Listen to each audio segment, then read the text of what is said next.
بسم اللہ الرحمن الرحیم، اللہ کے نام سے جو رحمان اور رحیم ہے۔ أَلَمْ تَرَ إِلَى الَّذِينَ خَرَجُوا مِن دِيَارِهِمْ وَهُمْ أُلُوفٌ حَذَرَ الْمَوْتِ فَقَالَ لَهُمُ اللَّهُ مُوتُوا ثُمَّ أَحْيَاهُمْ إِنَّ اللَّهَ لَذُو فَضْلٍ عَلَى النَّاسِ وَلَكِنَّ أَكْثَرَ النَّاسِ لَا يَشْكُرُونَ۔ تم نے ان لوگوں کے حال پر بھی کچھ غور کیا جو موت کے ڈر سے اپنے گھر بار چھوڑ کر نکلے تھے اور ہزاروں کی تعداد میں تھے۔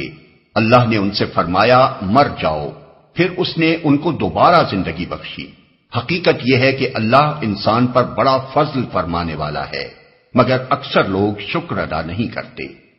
تم نے ان لوگوں کے حال پر بھی کچھ غور کیا؟ یہاں سے ایک دوسرا سلسلہ تقریر شروع ہوتا ہے جس میں مسلمانوں کو راہ خدا میں جہاد اور مالی قربانیاں کرنے پر ابھارا گیا ہے، اور انہیں ان کمزوریوں سے بچنے کی ہدایت فرمائی گئی ہے جن کی وجہ سے آخر کار بنی اسرائیل زوال و انحطاط سے دوچار ہوئے۔ اس مقام کو سمجھنے کے لیے یہ بات پیش نظر رہنی چاہیے کہ مسلمان اس وقت مکے سے نکالے جا چکے تھے، سال ڈیڑھ سال سے مدینے میں پناہ گزین تھے، اور کفار کے مظالم سے تنگ آ کر خود بار بار مطالبہ کر چکے تھے کہ ہمیں لڑنے کی اجازت دی جائے، مگر جب انہیں لڑائی کا حکم دے دیا گیا تو اب ان میں سے بعض لوگ کسمسا رہے تھے، جیسا کہ 26ویں رکوع کے آخر میں ارشاد ہوا ہے۔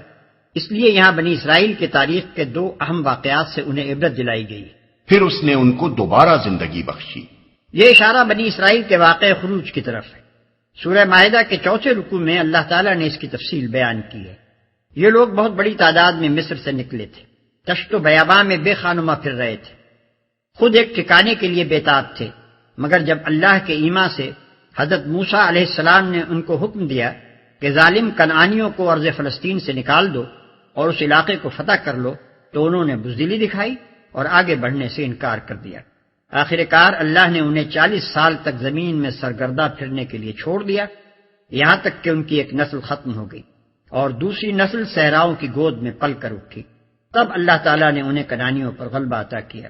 معلوم ہوتا ہے کہ اسی معاملے کو موت اور دوبارہ زندگی کے الفاظ سے تعبیر فرمایا گیا ہے۔